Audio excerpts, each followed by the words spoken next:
Hello, let's continue our How to Renovate series, and today we're going to talk about sourcing the products. 50% of your renovation cost will go to the product, so it's a good idea to save some money when you're sourcing it. Now for my last renovation, I'm going to take this to an extreme, so if you would like to follow and see what I'm doing, follow me from my Instagram and also from the YouTube.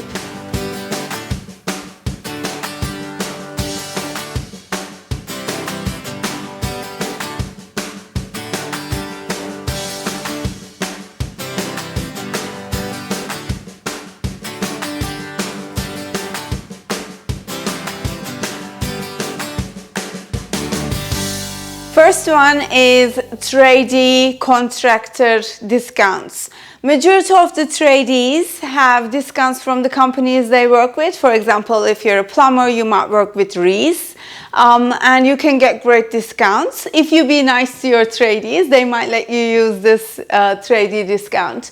So if you haven't found your tradie yet, some of the companies still offer you this tradie discount, and then when you find your tradie, you can go back to them and give the tradie contract number or whatever number they ask for, and you can get this discount. You can also save lots of money from auctions. There are renovation auctions and furniture auctions you can go to for final staging.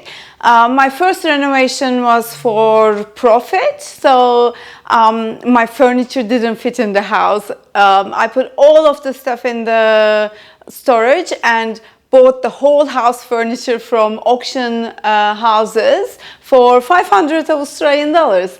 And it was just brilliant. Many people just ask who is the stylist, so it was a very successful sale as well. And also renovation auction sites can save you heaps of money on kitchens and any flooring and basically anything you do. It's a bit of like work to follow them, and you might have to call and ask what they're offering this week, but definitely worth it. Your next option is buying from overseas. You probably heard about Alibaba, but I'm sure you have heard about Alibaba nightmare stories as well. You have to be very careful when you're buying from Alibaba. There are really great products you can find, but you have to search for the companies really, really well, in depth, and do your research homework and then order. You may not get the product, or you may not get the product you wanted. It might be in a totally different color, totally different size. You won't know. So another problem with Alibaba is you have to make sure that you're buying from the supplier. There are many Alibaba resellers. They just go down the road and buy it from the main supplier and then post it to you for a more expensive price. So, and don't also assume that the one with the cheaper price is the supplier, or the one with the higher price is more quality product. Just do your research with the company, check the company. Also, don't think that your only option is buying from China and all cheaper products are from China. One of my friends, for example, wanted to buy a certain German tapware, which was very expensive here, and they purchased it from Germany. Including the postage to Australia, it costed them half the price. I really hope I'm not biting off more than I can chew, but as I said, I'm taking this option, overseas buying option, to the extreme this time. I'm going to buy even the kitchen pre-made, all of the kitchen stone will be even cut according to the appliances I'm buying, and everything will be delivered to my place. So it's going to be a really exciting journey for me, and I really want you to join and follow me from Instagram and YouTube to see that journey. Your next option is recycling. Make sure you don't get rid of anything that you don't need to get rid of. Think about it very carefully. Once you throw it, it's gone and you can't take it back, and you have to purchase something instead of that.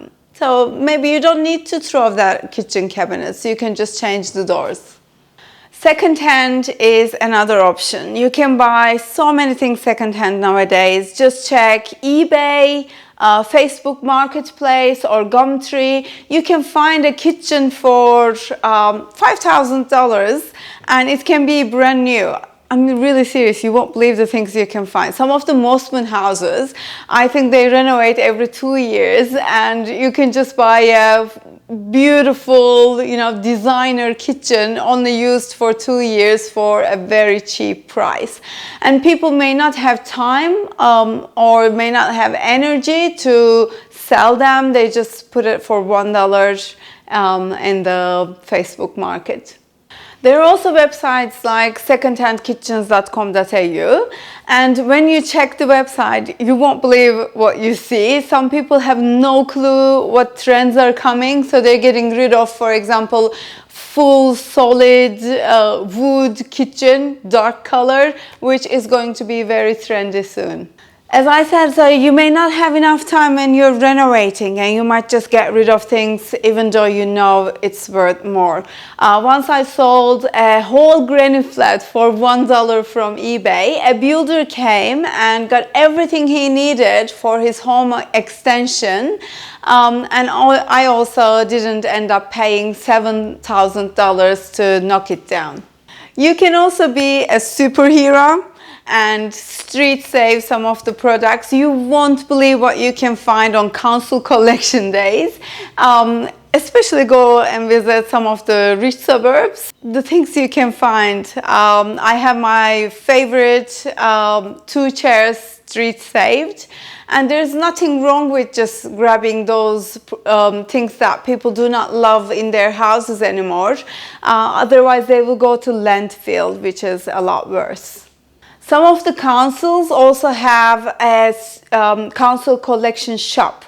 So they collect all of those, and the reusable ones, they sell it for extremely cheap price. Just check if you're close to one of those, council collection shop locations, and you can find lots of gems there as well. There are also some Facebook groups you can join. People take photos of what's available on their street, and they send the location and the photo to the Facebook group. You can just grab what you want to grab. Our How to Renovate series will continue. If you have any questions, leave a comment down below and I will do my best to help you.